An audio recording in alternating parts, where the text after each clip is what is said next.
இந்த விவகாரத்தில் அரசியல் செய்யாதீங்க அப்படின்னு முதல் குரலும் முதலமைச்சர் கொடுத்தார். இன்னைக்கு இந்த விவகாரத்தில் அதிமுக எழுப்பது எதிர்க்கட்சியா, கூட்டணிக்கு ஆள் சேர்க்கிறீங்களா அப்படின்னு முதலமைச்சர் கேட்பது அரசியல் இல்லையா? எதிர்க்கட்சி அரசியல் செய்யாமல் அவிகளா செஞ்சுக்கிட்டு இருக்கோம். அந்த செயற்படுங்க. நீ போடுவா பரதேசி உன்னை மீட்ல வந்து மிதிக்கிறேன். கார்கே மன்னிக்கணும், நான் இந்த விவாதத்தில் எதுவும் பேச விரும்பல, இந்த விவாதத்தில் தொடர்ந்து பங்கேற்கவும் விரும்பல. அப்புறம் என்ன நீங்க வந்த? நான் விடைபெறுகிறேன். நன்றி கார்கே.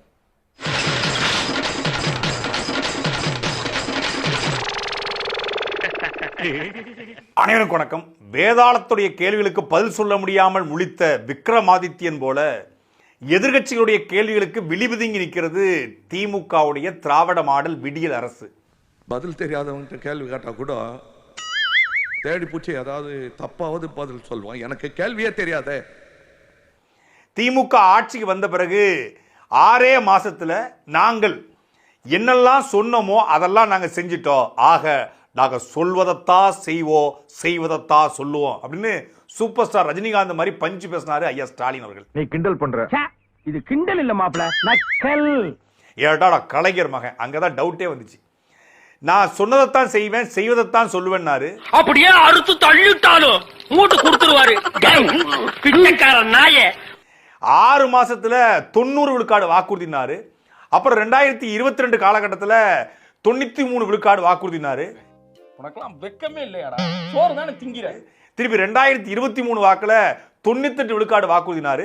திருப்பி 2025 பொங்கல் சமயத்துல நாங்க ஏதோ 1-2 செய்யாம விட்டுருப்போம், ஆக அதையெல்லாம் நீங்க பெருசா எடுத்துக்க கூடாது, ஆக நாங்க செஞ்சதான் பேசினாரு. நல்லாதான் மேம் பேசணும், அப்படியே வாழைப்பழம் மாதிரி பேசுவாங்க மேம். பேசுறத பார்த்தா எப்படியா பட்டவங்கள தான் உயிர்ந்துருவாங்க. 1-2 செய்யாம விட்டுருப்போம்ல, 1-2 தான் செஞ்சிருக்காரு. ஒட்டுமொத்தமான மக்களுக்கும் தெரியும் திமுக ஆட்சிக்கு வரும்போது என்ன சொல்லிச்சு, என்ன செய்யலங்கிறது. இது நீ செருப்பு கட்டி நடிச்சிடலாம்பா, அசிங்கப்படுத்த. சந்தேகம் இருந்தா நீங்களே போய் தேடி பாருங்க. திமுகவோட தேர்தல் அறிக்கை 2021 அப்படின்னு போட்டாலும் கிடைக்கும், www.dmkmanifesto2021 அப்படின்னு போட்டாலும் கிடைக்கும். போட்டு கொடுத்துறியா, போட்டு கொடுத்துருவியா, போட்டு கொடுத்துருவியா? குழந்தையிலிருந்து சர்வீஸ் நானு பிச்சு புடி மிச்சு ஒன்னே. அதுல முதல் வாக்குறுதி திருக்குறளை தேசிய நூலாக்க மத்திய அரசை வலியுறுத்துவோம். 4.5 வருஷம் ஆச்சு, இன்னும் வலியுறுத்திட்டு இருக்காங்க. இதான்டா திமுக, இதான் திமுக, மறந்துடாத. கூட்டுறவு கடனை தள்ளுபடி பண்ணுவோம், விவசாய கடனை தள்ளுபடி பண்ணுவோம், கல்வி கடனை தள்ளுபடி பண்ணுவோம்.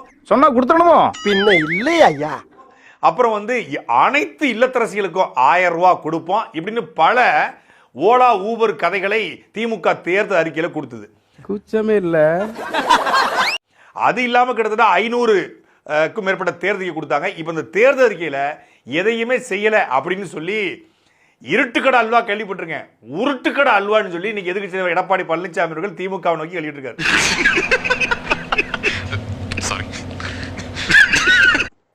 என்னடா பத்திரிகையாளர் சந்திப்பு எடப்பாடி பழனிசாமி சட்டசபையிலிருந்து வெளிவந்து எல்லாத்துக்கும் அல்வா பாக்கெட்டா கொடுக்குறாரு. ஒருவேளை தீபாவளிக்காக பத்திரிகையாளருக்கு வெளிப்படையா எடப்பாடி பழனிசாமி அல்வா கொடுக்காருன்னு பார்த்தா அல்வா பாக்கெட்டு உள்ளுக்குள்ள பஞ்சு. April fool. இருட்டுக்கடை அல்வா மாதிரி திமுக ஆட்சி ஒரு உருட்டுக்கடை அல்வான்னு சொல்லி அந்த அல்வா பாக்கெட்ல ஒவ்வொரு பாக்கெட்லையும், அதாவது உருட்டுக்கடை அல்வா பாக்கெட்ல ஒவ்வொரு பாக்கெட்லையும் திமுகவுடைய தேர்தல் வாக்குறுதியில எதெல்லாம் செய்யலையோ. வெரி குட்ரா. அது எப்பறம் என்ன பத்திர எல்லா விஷயத்தையும் மிக தெளிவா புரிஞ்சு வச்சிருக்க நீ. அட பேப்பர்ல போடுறானே. நிரந்தரமாக டாஸ்மாக ரத்து பண்ணுவோம், அதாவது டாஸ்மாக் தடை, படிப்படியா டாஸ்மாக மூடுவோம்னு சொன்னாங்க இல்லையா, அதை போட்டிருக்காங்க. அதாவது வாய்க்கு வந்தபடி எல்லாம் பேசக்கூடாது, எதா இருந்தாலும் நியாயமா பேசணுமா இல்லையா?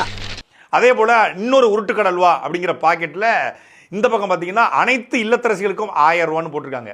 நான் எப்பப்பா சொன்னேன்? அப்ப சொன்னீங்க ப்ரோ. அது அப்பப்பா. நான் கூட பல மேடைகள்ல பேசினேன். திமுக ஆட்சிக்கு வரும்போது அனைத்து இல்லத்தரசிகளுக்கும் 1000 ரூபாங்கிறது திமுகவோட தேர்தல் வெற்றிக்கு மிக முக்கியமான காரணம். அள்ளி விடுறதுக்கு ஒரு அளவு இல்லையாடா? ஓட்டுக்கு பணம் கொடுக்குறாங்க, கோழி பிரியாணி கொடுக்குறாங்க, இது எல்லாத்தையும் தாண்டி கொலுசு, சொம்பு, அண்டா, ஒவ்வொரு ஊர்லயும் அவங்கவுங்க கொடுக்குறாங்க இல்லையா, அதெல்லாம் தாண்டி இவன் வேற என்னை ரொம்ப டார்ச்சர் பண்றான்டா. அந்த பணத்தை எல்லாம் வாங்கி மக்கள் ஓட்டு போறதெல்லாம் தாண்டி தேர்தல் அறிக்கைக்கு தான் மிகப்பெரிய ஓட்டு விழுந்துச்சு. உச்சாம்பாரா ஒரு புது பாயிண்ட். அந்த தேர்தல் அறிக்கையில அனைத்து இல்லத்தரசிகளுக்கும் 1000 ரூபாய், கிட்டத்தட்ட தமிழ்நாடு முழுக்க 2,12,00,000 ரேஷன் கார்டு, அப்புறம் 2,12,00,000 பேருக்கு 1000 ரூபான்னு சொன்னாங்க. சிலர்த்து போய் சில்லறையெல்லாம் விட்டுருந்தேன். 21 மே மாதம் ஆட்சிக்கு வந்தாங்க. நியாயப்படி ஜூன் மாசத்துல இருந்து கொடுத்துருக்கணும், கொடுக்கல. இருந்தா தரமாட்டானயா, உண்மையிலே செலவு பண்ணிட்டயா, தூண்டி விடாத. 22 கிட்டத்தட்ட 1.5 வருஷம் கழிச்சு 22 செப்டம்பர்ல தான் இந்த இல்லத்தரசிகளுக்கு 1000 ரூபாய் அப்படிங்கறத அறிவிக்கிறாங்க. அதுவும் அனைத்து இல்லத்தரசியும் கொடுக்கல, தகுதி வாய்ந்த இல்லத்தரசி. உங்களுக்கு எல்லாம் ஒரே குழப்பமா இருக்குல்ல? ஆமா. வீடு சொந்தமா இருக்கக்கூடாது, காரு சொந்தமா இருக்கக்கூடாது, நிலம் சொந்தமா இருக்கக்கூடாது அப்படின்னு பல சொந்தமா இருக்கக்கூடாதுன்னு சொல்லி கொடுத்தாங்க. எந்த பயனும் இல்லை. அதுல திமுகவுடைய கவுன்சிலர்கள், மாவட்ட பொறுப்பாளர்கள் அவங்களுக்குலாம் கொடுத்துருக்காங்க. மற்றபடி மக்கள்ல உண்மையிலே பாதிக்கப்பட்டவங்களுக்கு, உண்மையிலே யாருக்கு பணம் தேவைப்படுதோ அவங்கள பல பேர் கொடுக்கல. கொஞ்சமாவது அவங்களுக்கு மூளை இருக்கா? அந்த மு.க. ஸ்டாலின் மூளை இருக்குதா? ஒரு புள்ளிக்கும் மூளை இருக்குதா? எங்க ஏத்தமா அந்த மூளையை வச்சுட்டாங்கன்னே எங்களுக்கு புரியல.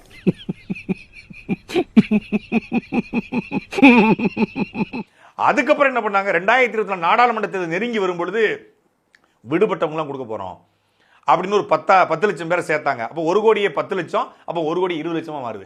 இந்த ஈன பொழப்புக்கு பேசாம எங்கேயாவது போய் ஊருக்கு போயிடலாம்ல. திருப்பி உங்களுடன் ஸ்டாலின் அப்படின்னு சொல்லி அதுல நிறைய கோரிக்கைகளை பண்றாங்க. இந்த மாதிரி விடுபட்டவங்களாம் வந்து கொடுங்க அப்படின்னு. அதுல கிட்டத்தட்ட 30 லட்சம் கோரிக்கை பெற்றுக்கொண்டாங்க. அந்த கோரிக்கையை பார்த்தா அந்த கோரிக்கை மனு மானாமதுரை ஆத்துல கிடந்துச்சு. என்னடா வேலை பார்த்திருக்க நீ? இப்படி இந்த 4 வருஷம் இந்த உரிமை தொகையை வச்சே திமுக அரசு விளையாடியது. இந்த ஒண்ண தாங்க 9 வருஷம் ஊருக்குள்ள சொல்லிட்டு சுத்துறா. திருவிழாவுக்கு போனாலும் இதுதான் சொல்றா, சந்தைக்கு போனாலும் இதுதான் சொல்றா. மக்களை ஏமாற்றி ஆட்சிக்கு வந்ததுனால இது உருட்டுக்கடை அல்வா கம்பெனி என்று இன்று முதல் அழைக்கப்படுதுன்னு சொல்லி எதிர்க்கட்சி தலைவர் எடப்பாடி பழனிசாமி குற்றச்சாட்டு சொல்லிக்கோ, இதுக்காக நான் வெக்கப்பட மாட்டேன், வேதனைப்பட மாட்டேன், துக்கப்பட மாட்டேன், துயரப்பட மாட்டேன்டா. இந்த குற்றச்சாட்டுக்கு திமுக பதில் சொல்லுமானா பதில் சொல்ல முடியாது. பதில் தெரியல. ஓமாந்தூர் ராமசாமி ரெட்டியார், அதுக்கு பிறகு ராஜாஜி, அப்புறம் காமராஜர், பக்தவச்சலம், அதுக்கு பிறகு மரியாதைக்குரிய அண்ணாதுரை, கலைஞர் கருணாநிதி, எம்ஜிஆர், ஜெயலலிதா, ஓபிஎஸ், எடப்பாடி என்று இத்தனை முதலமைச்சர்கள் தமிழ்நாட்டில் இருந்து வாங்கிய கடன் 5 லட்சம் கோடி. ஐயோ, அங்க பார்த்துட்டு அப்படியே நம்மளை பாக்குறாங்களே. ஐயா ஸ்டாலின் வந்தவர் வாங்கிய கடன் 4 லட்சம் கோடி. இதை நான் சொல்லல, நேற்றைக்கு முதல் நாள் மரியாதைக்குரிய நிதியமைச்சர் தங்கம் தென்னரசு அவர்கள் தமிழ்நாடு சட்டசபையில சொல்றாரு, காலங்காத்தால உனக்கு குறவழி வரைக்கும் சோத்த போட்டு வண்டியில ஏத்திட்டு வந்ததுக்கு உன்னால என்ன பண்ண முடியுமோ அதை பண்ணிட்டேன். நாங்க ஒண்ணு உங்களை மாதிரி கடன் வாங்கல. நீங்க கடன் வாங்கின விகிதம் 114%, நாங்க கடன் வாங்கின விகிதம் 93%. பெரிய மேதாவி மாதிரி பேசுறது நினைப்பு மூடுறா. கடன் வாங்கினதுல பெர்சன்டேஜ் வச்சு போட்டி போட்டு கடன் வாங்கிட்டு இருக்காங்க. எப்படி திமுக அரசு? நீங்க 114% கடன் வாங்கினீங்க, நாங்க 93% தான் கடன் வாங்கியிருக்கோம், எங்களுடைய கடன் விகிதம் அப்படின்னு. பேசாதடா, படிக்காத தற்குறிப்பேல. 4 லட்சம் கோடி கடன் வாங்கியிருக்கீங்க, அதை பத்தி பிரச்சனை கிடையாது. 10 லட்சம் கோடி கூட கடன் வாங்க. கடன் வாங்கி என்ன திட்டம் மக்களுக்கு செஞ்சீங்க?